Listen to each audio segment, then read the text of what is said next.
Welcome to Made for Mondays, the source for digging a little deeper into the Believers Church Sunday messages and finding ways to apply them to our daily lives.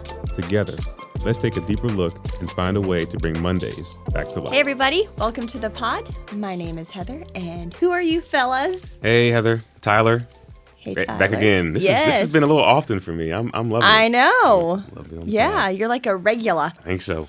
And I am Joe. I'm not quite as a regular, but I'm happy to be here again. I know. Yes. I gave Joey notice so he could pick out his fit. I did. I'm trying not to be as much of a diva these days, though, so I did wait till this morning. Okay. Oh, wow. But I went to bed anxious. So.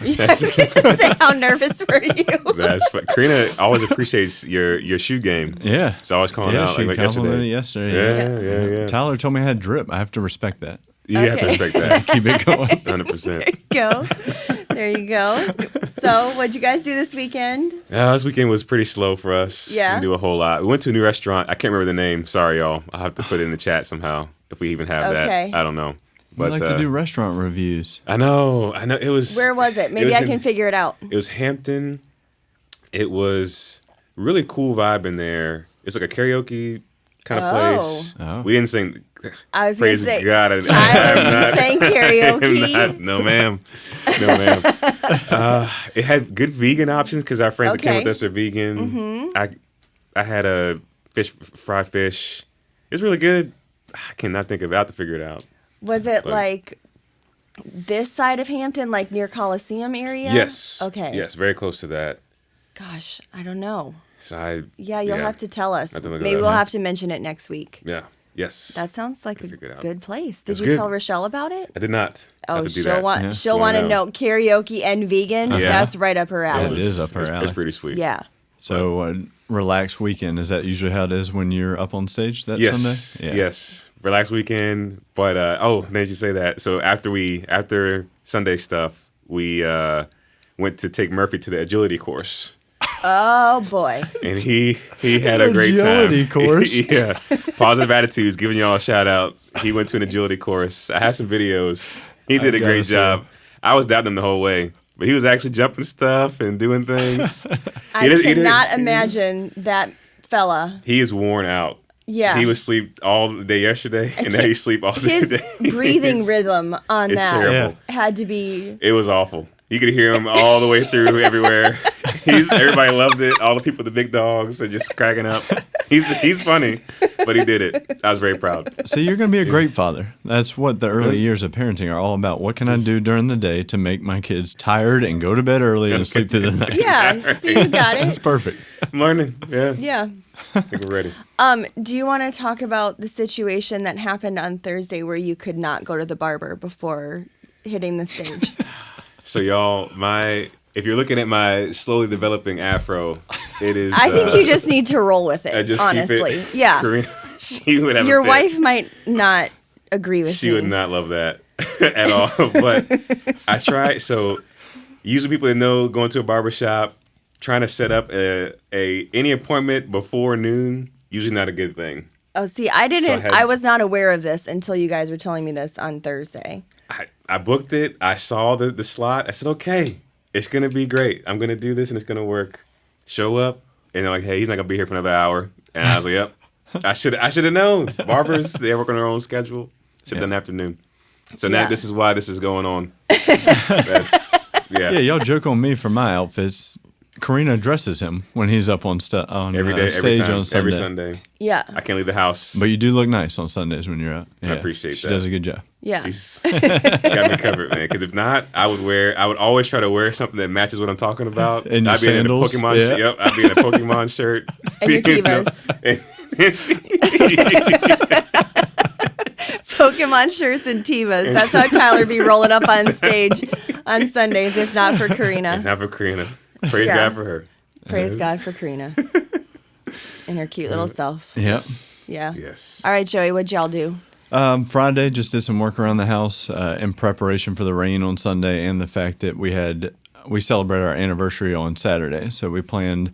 Happy anniversary. Thank you. Man. Yeah, 12 years. 12 years. But y'all been together since you were like 2. Yeah, since 8th grade. So yeah. Yeah, but 12 years married.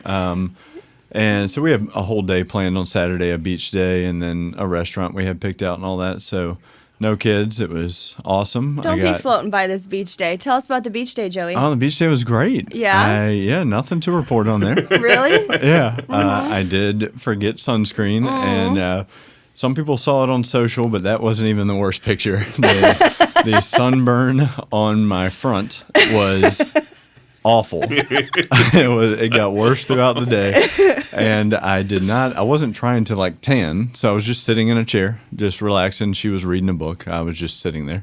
Did you fall asleep? No, didn't fall asleep. I thought I would. I didn't bring a book for that reason. I was like, I'm going to take a killer nap here on this beach. Right. And so just sat there and enjoyed it and did not roll over or anything. So my back is like a 1 right now, and my front is like an 8. Okay. But a chair-styled 8. A chair-styled 8, so a little slouched over. Yeah, got some stripes on the front. It's not great, guys. It's not great. It's really what Lee wanted for our anniversary dinner to see all it, to see a splotchy me. So great. Yeah, but we had fun. We had fun. We went to Vintage Tavern. It's nice. Yeah, when we celebrate stuff, that's a go-to That's a spot. go-to. We love the appetizers and stuff there. Yeah. So it's always a good spot to go Yeah. to. So That's we had so fun. good. Yeah. So Good, fun. man. We came off of vacation. We got back from our vacation to St. Lucia on Is that where you went? Yeah. Wow. Okay, that was our honeymoon spot. Yes, it was Okay. beautiful. And we went with some friends. They were celebrating their 20-year anniversary, so that was super fun. And yeah, it was a blast. And we got back from that super late Wednesday night. So yeah, this weekend was kind of like doing all the laundry and Catch up. grocery shopping and all of the things from that. So that was good. And yeah, our kids came and hung out over the weekend and had just some family time, catching up with them and finding out what's going on while we were gone. Yeah. All that good stuff. So pretty relaxing. It was a good weekend. But St. Lucia was great, huh? Oh yeah, The resort was it great. was beautiful. Yeah. Yeah, it was. I would definitely go back. Yeah. We Did y'all do an all inclusive? Yeah. Okay. Yep. That's the way to go. Once you do Mary that Combs, once- she helped us You don't do book anything all else. of that. So yeah, she was awesome. I remember that. She's Yeah. Yeah. She hooked us up. All It was right. great. So you guys, we're still doing our Bible reading challenge, and we got to go into a new gospel Yes. starting this week. So we started off in Luke with Luke chapter 1 Yes. with 80 verses. Yes. Yeah. And in typical Luke style, very detail oriented. detailed. I Yes. love it. It's awesome. I'm like, love that. I love the way Luke writes his gospel. It's one of my favorite gospels. Yeah.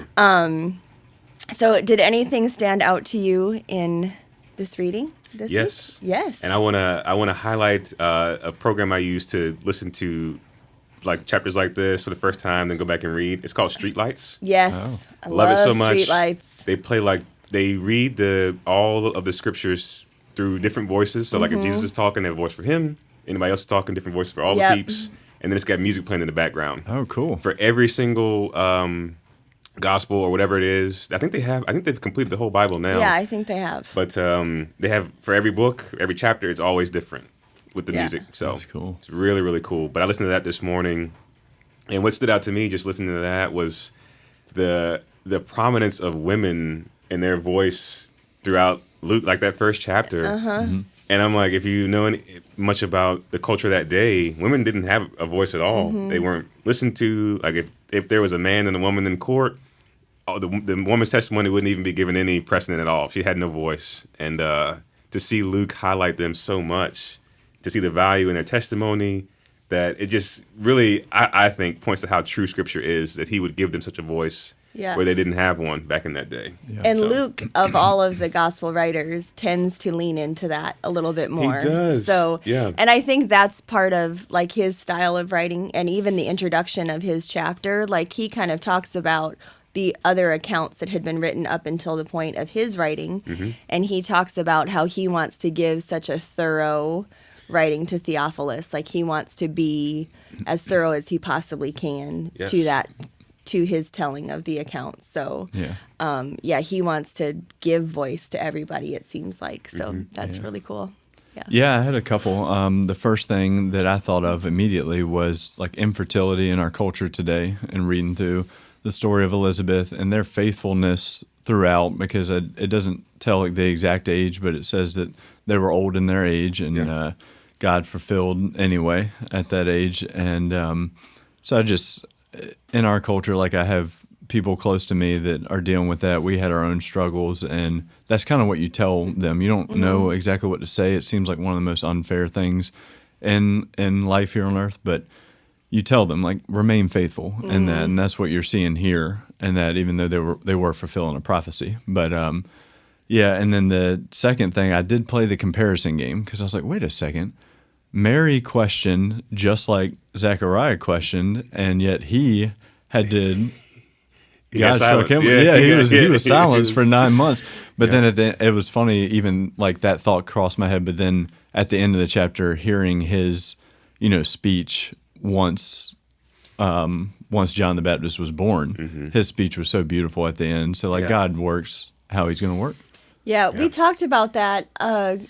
I forget what series that came up in. We did. That question came up, and there was like we talked a little bit about kind of his heart versus Mary's heart and how he was questioning. And so he was more like Zachariah's response to Gabriel was a little bit more like doubting and like just not having the faith that Mary had, where like her questioning was more like this sort of like awestruck, like how can this possibly be sort of thing, like but like this willingness to surrender to God's plan, where Zachariah's questioning was like, you're nuts. This can't happen kind of thing.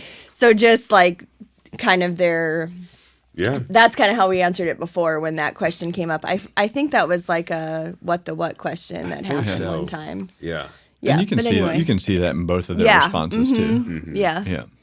No, it's good to draw out. So, getting into Luke. I hope you guys, even if you haven't started, this is a great time to jump in on the reading plan, and you can find it on our app, and just follow along with us. Just get into the chapter or get into the Gospel of Luke. It's going to be a good ride. So, with that, let's get into yesterday. We had such a great day, and Tyler, you brought us the second week of our Holy, Holy, Holy series. And you opened your message on the unmatched holiness of God by just kind of talking about the overuse of words, which I just loved your illustration on that. And it seemed to really strike a chord with the crowd. I think so. I like popped in and out of the first service, but I sat in the second service. And it seemed like everyone around me was like laughing at your examples and stuff. And I loved that you started off with the word literally. That one. I kept saying it. I couldn't stop. I know. Once you say it, you can't stop, right? So, what were some of the examples you mentioned yesterday? And then I'd love to see if we can come up with any others. Yeah, so just off the top, it was literally and then awesome, because I say both of those. Probably too much, as you could probably see, that I kept doing from the rest of the jump.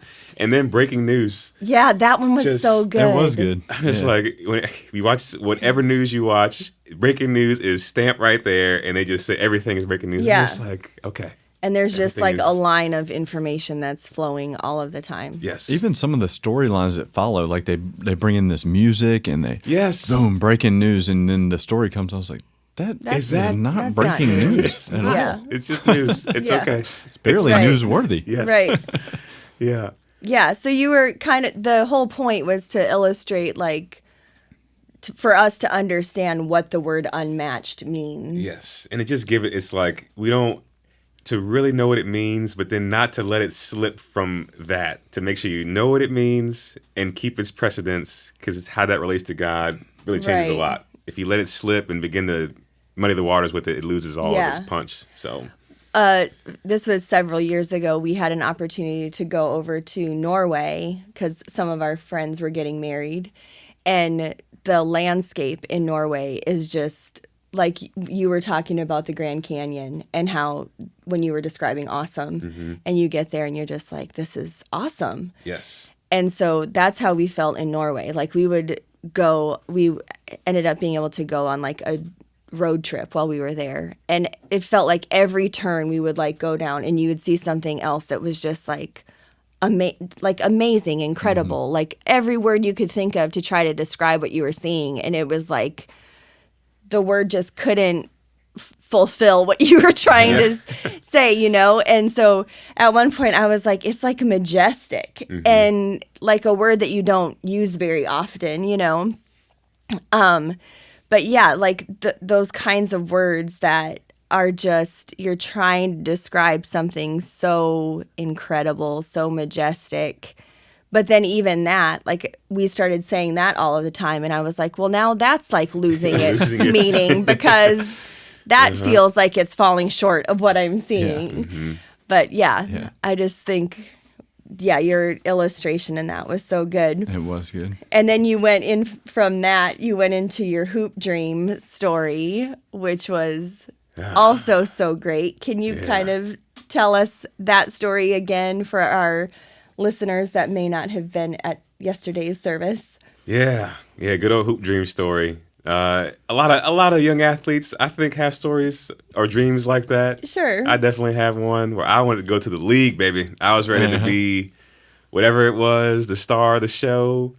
I worked a lot. I tried to practice, do my thing. For those who don't know, a hoop dream is just aspirations to go to the NBA, aspirations to go overseas and play professional basketball. That's what I wanted to do since I was a little guy. And so story goes, as it relates to being unmatched, I was overmatched in my competition. I wasn't as good as I thought I was. Had an offer to go to Georgetown College in Kentucky. Not Georgetown University, Georgetown College. It's a D2 school. So my mom and I drive all the way out there, 7-hour trip, one way, and get to the gym. And I'm ready to go. I got my gym bag. You know, I show up. I used to wear house shoes and I played because I thought I was so cool. Had my shoes in my bag, get my ankle braces out, put them on, walk through the gym, and I see a guy do a dunk that I've only seen on TV. Behind the back, throws it down, and then my hoop dream died as soon as I saw that. And so I realized there is another level in basketball that I don't have. Yeah. And so the rest of the day went about as well as you could expect. I was brutalized out there. It was like I wasn't even there. And so I got humbled real quick. But I was going to say, you're also showing a lot of humility in this because you are very good at basketball. I appreciate and that. I want to set something up. I've seen you dunk in those sandals here behind in the back parking lot. So I've seen that, but I still want to set up something. I want to see how good you still Got are. there and hoop. All right, we can do it, man. Not me one-on-one. I'm not saying that. Let's set something up. Okay, we So can any listeners that want to maybe challenge Tyler, let's do it. We can do it. I'm down. We have a good time. I'll be honest though. I'll probably take out some frustration on you. So I didn't make it. So I'm trying to. So how did you You didn't have time to really go into it on stage yesterday, but how did you deal with that?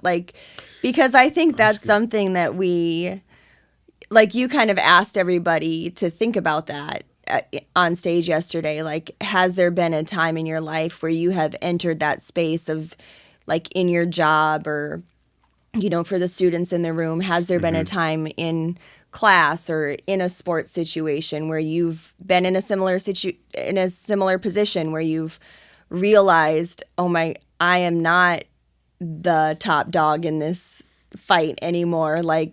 I am the underdog in this. So how did you deal with that? You kind of said, I realized I was overmatched.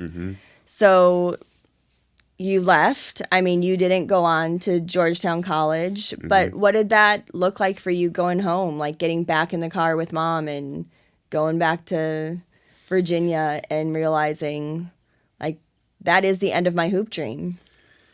Wow, I have not thought about that. Do you want to lay down on the couch? I might need to. I might, Joey, make sure I might need Switch places, Joey. Wow, we got some talking to do. We got some talking to do. That's a great question, Heather. I haven't thought about that in, like I said, a long time.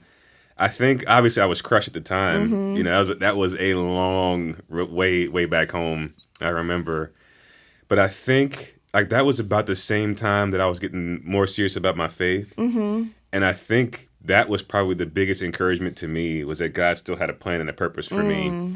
It was hard to think about giving up a dream that I'd held for so long to really actually surrender to that. Yeah. But I think that's what really helped me get through that space, because that was a dark time. Now that I think about it, and that was what helped me to continue to feel like I had a purpose. Yeah. Was that God was gonna see me through to whatever He had for me. Yeah. That was I wish I could have developed that more yesterday, because I hadn't. I guess I kind of pushed it down, but yeah, that was a rough time, and He got me through. So Yeah. yeah. I think that sometimes that's when, like, God seems to use those experiences for us when we feel like we're the ones that do hold the, like, top position in our own lives, to, like, humble us and remind us that we don't. Yeah. But He does. Like, He's the one that's unmatched. He So, is. like, we might not be, but He always is. So, like, those experiences tend to shine the light more on Him and allow us to be like, yeah, you need to be a little humbled in this space, but remember that I'm the one that's unmatched. That's so good. My hoops dream was to be the ministry services administrator for Oh, my yeah? local church. So I'm living here. the dream. You're Living my living it. dream. The dream. That's so great. That's it. That's My hoops dream. Perfect. I love it. So yeah, so to help us understand how God is unmatched, you first took us to the passage in Isaiah where He's describing the vision that he had of God's throne room. And you pointed out that Isaiah had to feel the ground.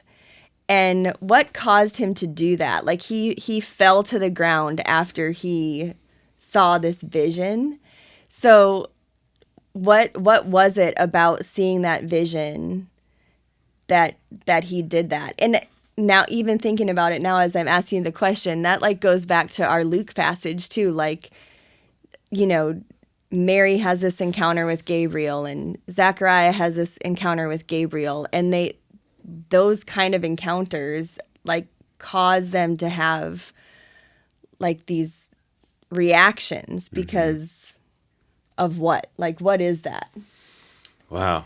I think for Isaiah, I mean, I didn't include this verse that he says after, but I think it just speaks to even what you just said, like related to what I thought was my dream, experiencing a very humbling place, and then realizing that God's in control. That's kind of the same thing Isaiah went through with Uzziah. You got this king with this super long reign. You can forget that Uzziah is not the one who's on the true throne. God is, and he has his experience. But I can read what he says. He said, "Then I said, it's all over. I am doomed, for I am a sinful man. I have filthy lips, and I live among a people with filthy lips. Yet I have seen the King, the Lord of heaven's armies." And I think in that moment, he just realized who he is. He's a sinful man. He lives with sinful people. And to be in the presence of the King, it would be all over for him, except the King reaches out and makes, like, as a whole, the rest of the scene is an angel comes to him and touches his tongue with a tongue from a coal that was in an altar, and it makes him clean. And so he's able to be in God's presence. But that whole experience just shows Isaiah who's really on the throne, that the problems that he may have seen Israel having are really nothing to the one who sits on the throne. And he has to bow to that presence. There's nothing else he can do. Yeah. So Incredibly humbling. yeah. Yeah. To see that. So the Chronicles of Narnia That was so good. scene, good. I know we were trying so hard to find that clip so that that we was- could have played it. I thought you were. Yeah, I thought you were gonna and jump we to just it. couldn't find it in a way that we could get it to be able to show it. But anyway, it's such a good scene. If you Such a good haven't scene. seen Yes. The Lion, the Witch, and the Wardrobe, you should watch it. Gotta watch It's it. so great. And read the books. I didn't realize they are children's books. Yeah. So they're pretty easy reads. Yeah. You can get through them pretty It's easy. so But they're great. so profound. Yeah. Yeah. So the beavers tell Good old beavers. the kids that Aslan is not safe, but he is good. And so I just want to talk a little bit about like having a healthy fear of God and what that looks like, because I think we tend to think of fear as negative. We don't think of fear as that there's a healthy side of that, especially when it comes to our relationship with God. And there's a term like a reverence that we don't use a lot in our church culture today. Like we don't use that, I don't think, very often. So just wondering if you can talk about that a little bit, what you guys have experienced as maybe some healthy fear, if you have any examples of that. Yeah, what are your thoughts on that? Yeah. So as it relates to God and believer versus unbeliever, I'll talk about that a little bit as it relates to fear. But even I think a more simple example of a healthy fear is like you go to the zoo, right? They have, I remember being at the zoo in Omaha. It's a great zoo, Henry Dorley Zoo. And there was a lion in the cage, and they have this huge gap between you and the lion. Like there's this, like a cliff almost between to separate them from you. And I'm thinking, okay, that's because we have a healthy fear of these animals that could do a lot of damage to us. So a fear like that's, I would say, is an example of a healthy fear is like, all right, that's a dangerous animal. We need some separation from that and protection. But I have here Psalm 1:7 that says the fear of God is the beginning of knowledge or wisdom, and the fear of God relates differently to believers and unbelievers, because when you think of the fear of God for an unbeliever, that relates to judgment and the wrath of God, whereas for a believer, the fear of God brings out the reverence. It brings out, I wrote just a few things down just to recognize that who God is, to live in the respect that we have for God. But I would say, like, a lot of times we try to take the fear of God and move it to respect, but I think we lose some of the reverence and awe of God if we just talk about respecting him, because he's so much more than us just giving him respect. Like, he's holy. He's like, if we were in the presence of God like Isaiah was, we would bow down immediately to him in reverential awe of who he is, his holiness, his majesty. And I think that is what is captured in the fear of God, to know that who he is, how we relate to him, that he loves us, and his call to us is to be holy as he is. And so that's how we live our lives, in reverential awe. Yeah. Oh, that's good. I think like a healthy fear is one that you can plan your life and deal with that fear. Unhealthy fear is it's all consuming, right? And like, so an unhealthy fear for me is the ocean. I don't get in the water because I'm terrified of that. It is all consuming. It keeps me from even getting in the water. But on the example I was thinking of, and it definitely ties to God and eternity, is a healthy fear of death. And we have that here on earth. Like it can become all-consuming to think about losing loved ones or leaving loved ones behind, and how we deal with life after they're gone. But when you really sit there and think about it, and you're close to God and everything, and you think about eternity, then you can really live in a healthy space when thinking about that. Yeah, that's really good. I think I was just talking to my kids about this weekend. I got sucked into this show on Netflix called Swedish Death Cleaning. Whoa. Yes. Swedish death cleaning. The full title is The Gentle Art of Swedish Death Cleaning. And it's, Jeremy, you will love this show. It's about minimalist living. Yeah.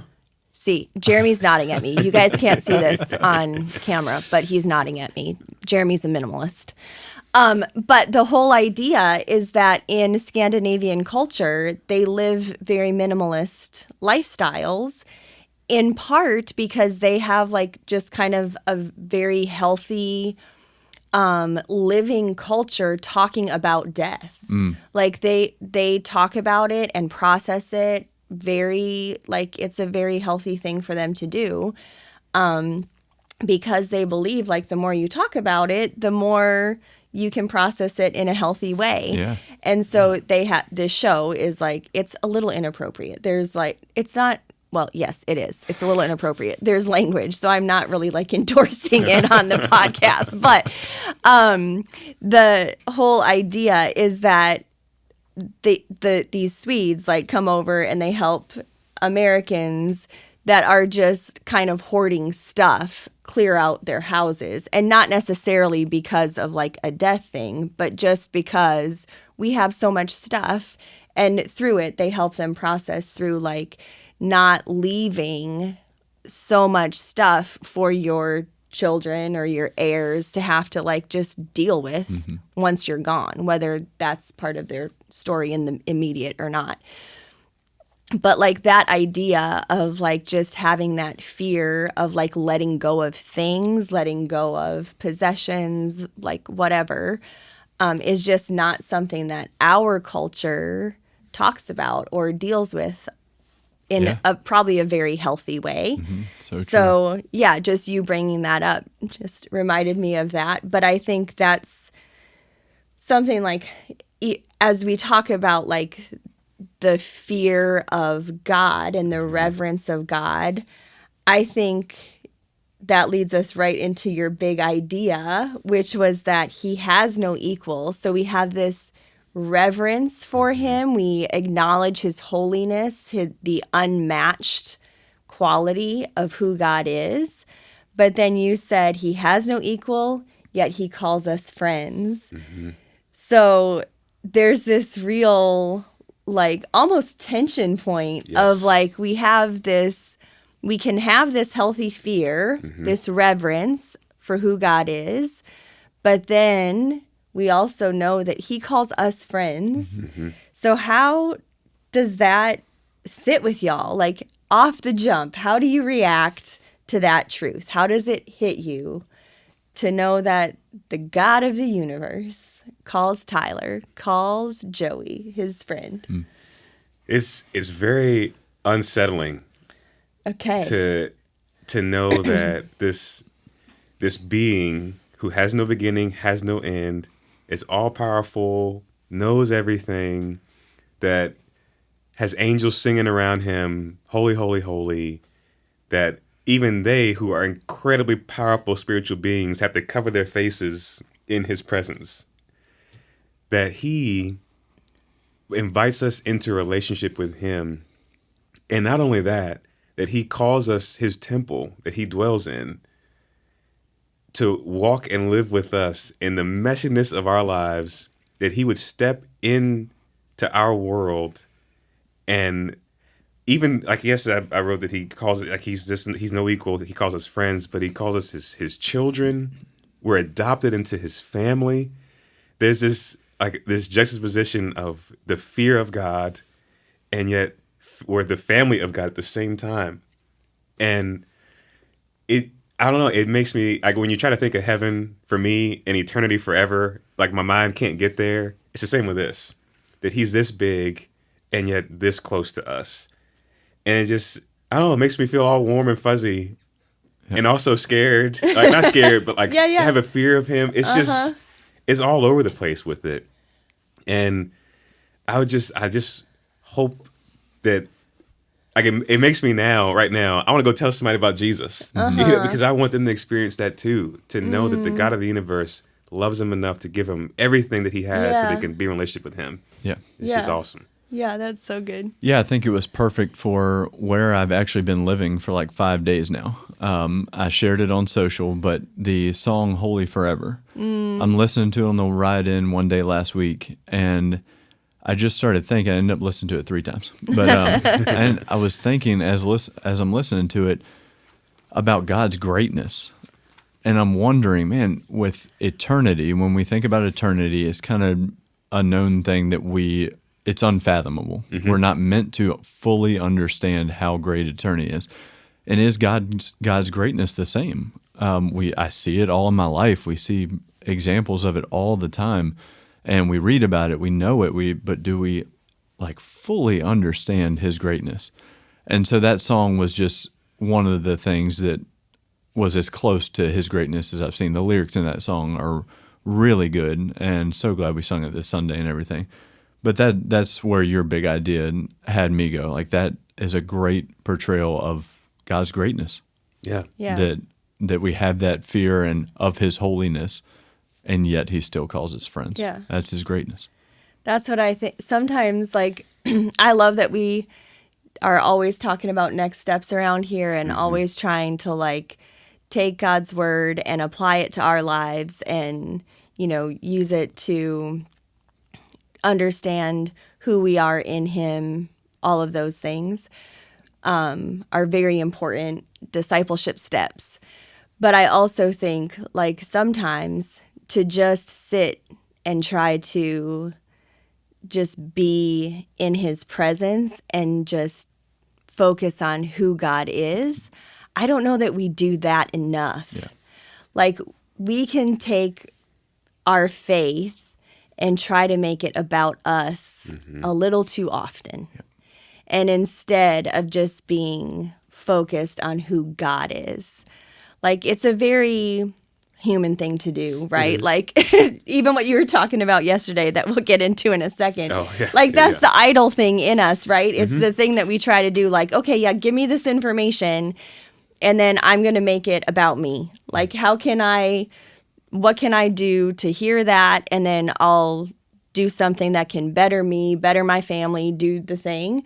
When it's like, but what if it's just, I need to hear this, I need to study this, I need to be in God's word just to know God. That's so good. Like, just to know the power of God, like who God is, which this little series, this little baby series that we're doing, that's really what it's for. what it is. Yeah. Like, I want us to have takeaways and next steps and stuff, but just the reverence, the holiness That's of so good, who because God is. That's a great thing to do, Yeah. to be in close relationship with God for how he can better you and your family. Those are great things, but Yeah. we often lose sight of how we can just but focus on his just holiness. know who Just for God him. is. So good. Yeah. So Elijah's story, I love this story It's so much. such It's wild. Yeah. It is. It's wild. But Tyler, will you recap what's happening in 1 Kings 18? Because it's great. It is a wild thing, and honestly, like, I love if you guys sit down and read Kings and Chronicles, it's Yeah. fantastic. It is awesome.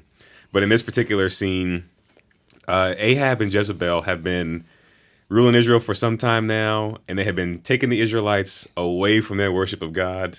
Like, Jezebel tried to kill 100 prophets and to prop up the other ones for Asherah and Baal, and so they are full stop trying to lead all of Israel to do something, to worship another god, and that was what God would say, Ahab is a terrible king because you did this.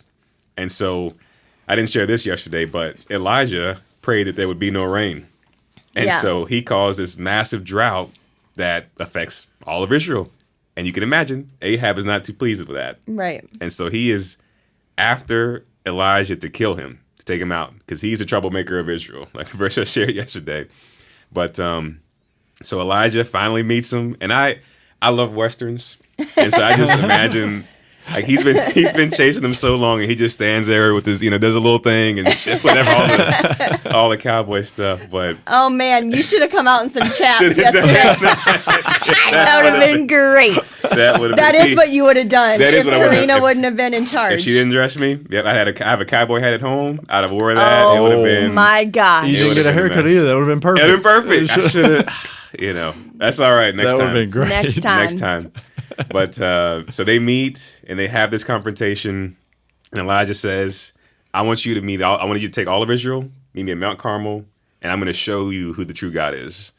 And so they set up all these 850 prophets of Baal. Elijah's on one side. They build altars, but you can't light a fire to it. And both sides are going to call on God. Whoever's going to be the one true God is going to rain down fire and take out the altars. And so that's what's happened. That's the scene. And so then the showdown happens. Yeah. It happens. Oh, do you want me? I can explain. Yeah. I can walk through it all. Okay, because I love this story. So they set up. Elijah allows the other side to go first, and he lets them dance and they holler and hoot from morning till noontime. The scripture says, and it's really kind of sad because there's no answer. There's no response, and Elijah starts talking a lot of trash. I know. He The says- trash talking that Everybody happens loved that. It was in the Bible is Oh. hilarious. It is so funny. I mean, he even says the way the scripture translates it relates it a lot. It's closer to what we would say as a cuss word to the Yeah. language that Elijah would have used, because he says maybe your God is out relieving himself. Yeah. So it's great. it's so great. And they keep going, and a practice they would do to show their devotion to their God is to cut themselves to show their devotion. They start doing that. They start dancing around the altar, and there's still no response. Mm-hmm. And so Elijah says, y'all, well, it's my turn. And so, like I said, he caused a drought. He builds up his own altar, but he's not done. He takes 3 rounds of 4 huge jars of water and pours them on these altars just to make a point. Which is also crazy because they're in a drought. And Yes, so it's they're like saving water. They're trying to. Yeah, so he's being really like in your face about Yes. I'm like wasting this thing Yes. that is not wastable No. at this point in time. And I think it shows too. I didn't even think about this until right now, but it shows that if he's going to waste, or not waste, if he's going to use this water for this purpose, I would hope that the people think that God is going to show up and bless them with water, and which happens in the next chapter. But so he does all that dumping of the water, and then he calls on God, and the fire comes down, and it takes out the altar, the bull, the dust, and all the water in the trench in one go. And so the real God showed up. Yep. Yeah. And all the people worship God, even though they turn their backs on him. Yeah. God brings them back to himself. Yeah. I think a critical piece in the story that you shared is that the gods that they were worshiping, it wasn't like they were for very important things for them to live. Right. Yes. So like that, we can carry that symbolism into things that we do today. Like they were worship. It was obviously incorrect, worshiping the wrong God, but they're worshiping a God of infertility and the God of the ground, and they're suffering a drought. And so Yes. It won't their rain. needs and desires have reached a point in which they're turning away from God and focusing on their own gods. That's a critical piece of the story. Yeah. Yeah.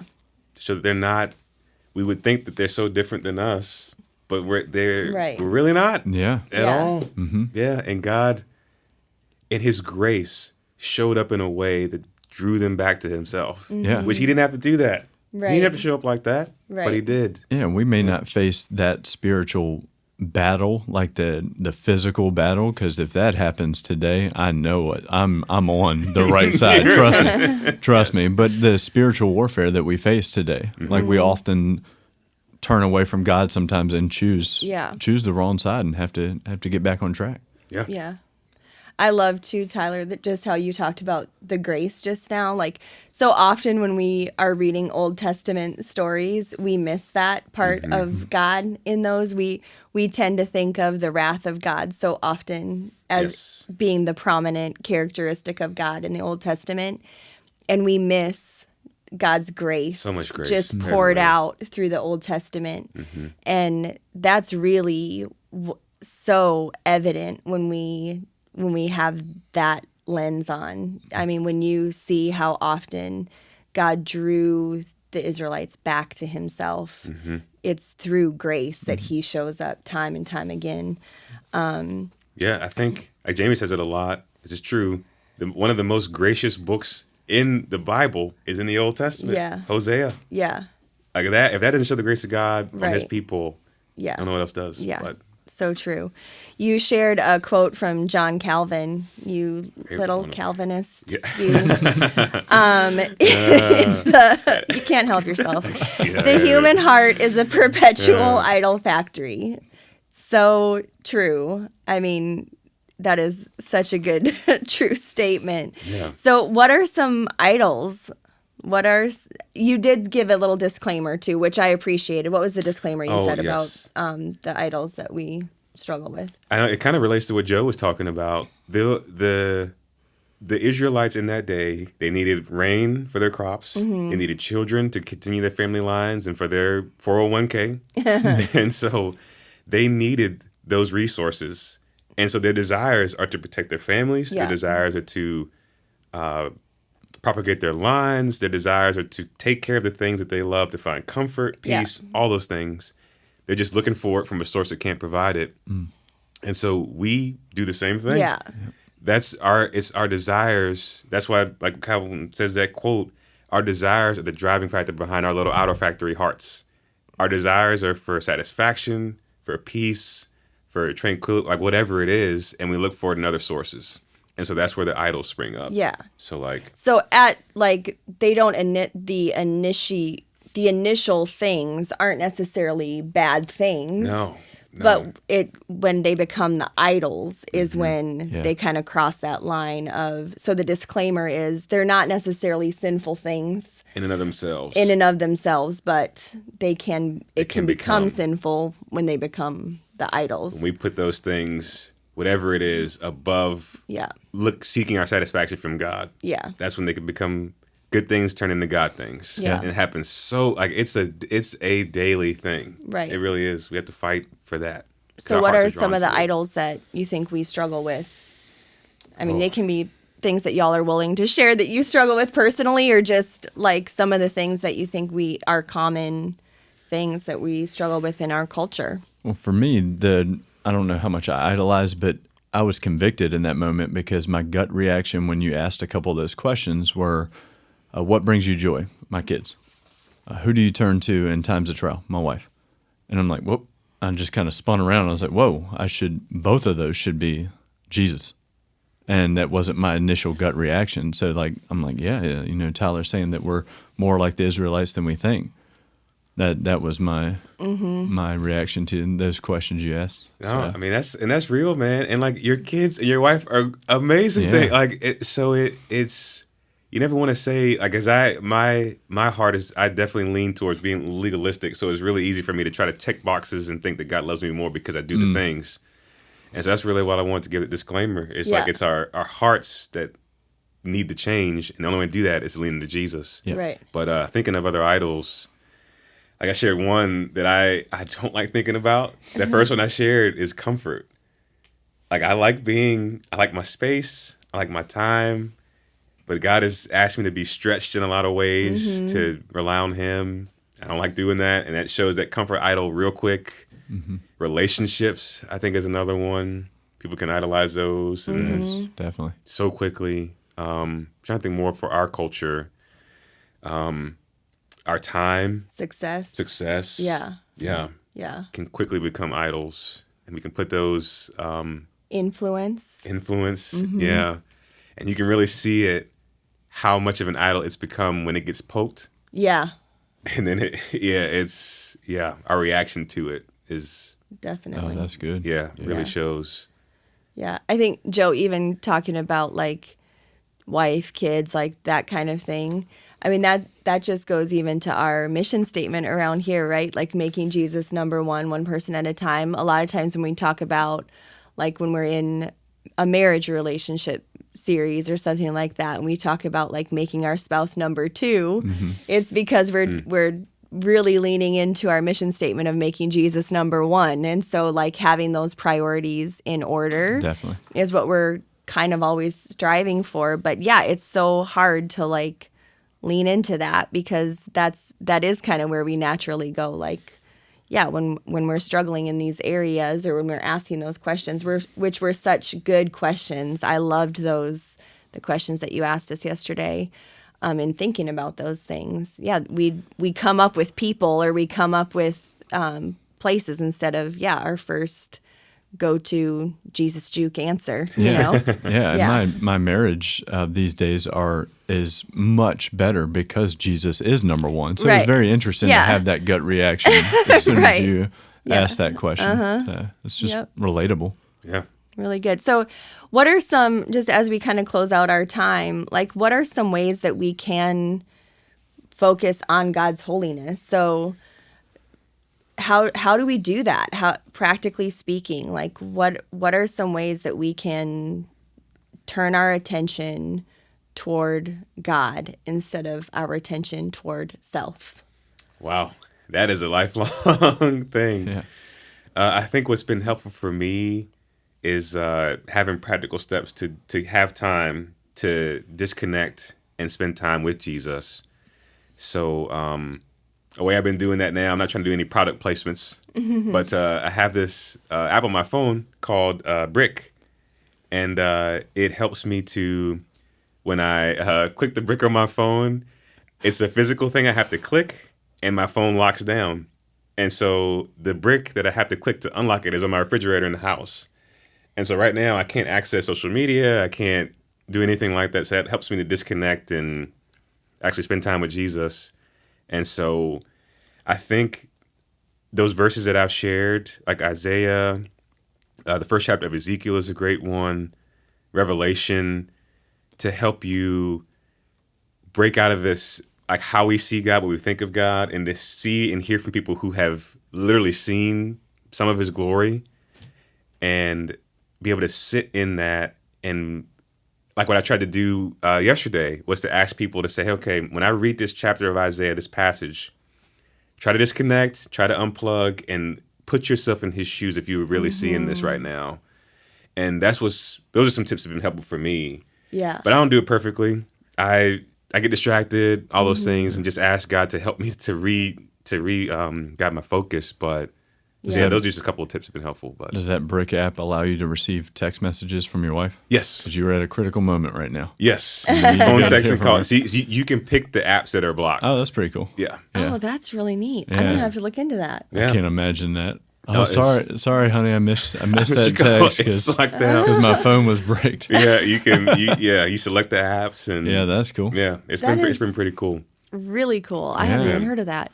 Yeah, Joey, you have any ideas? Just intentionality. I couldn't really think of great ideas, but then just hearing what you said just a second ago, that intentionality right before you start time with God and actually praying that although making myself more Christ-like will help my family and help all these areas of life, but starting your walk with Jesus in the morning, your first 15, by saying, God, help me focus on me less and you more. Help me show me your holiness in these first 15. Not the intentionality behind it, because I hadn't heard it described that way. You know, you think you're doing well because, you know, God's making you better, but you lose sight of his holiness. So. Yeah. Yeah. So good. Great ideas, guys. Thanks for chatting it up today. And thank you for joining us. We hope that you will be a part of this Sunday as we wrap up our Holy, Holy, Holy series. We're looking forward to you being here on campus at 9 or 10:45, or you can always join us on YouTube at 1 o'clock. That's when we post the service of the day. And you can always share it out with your friends. We hope that you would do that. Thanks for being here, friends. Go and be love.